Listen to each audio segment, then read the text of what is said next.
I was a prisoner of war in Germany in Stalag Luft 3 after being shot down out of my bomber.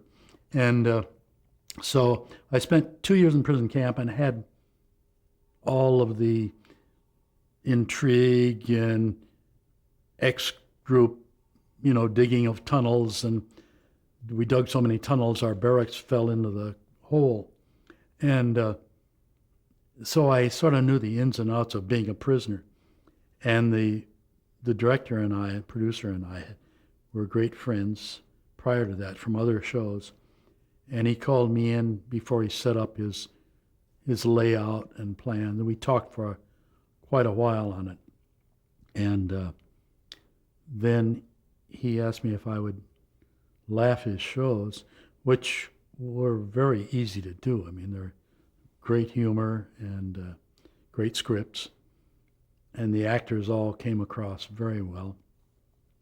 Situations were enough unlike anything else going on in Hollywood that there wasn't ever a really bad show. Did it affect you personally because you had had a POW experience? No, it was just as easy to laugh at that as anything else. Were there things that rang true to you?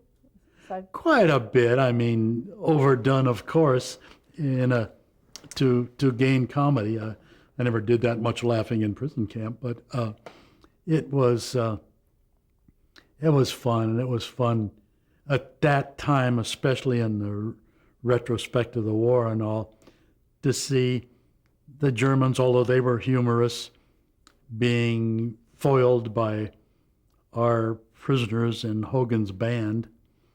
It was good humor and was a easy show to go with.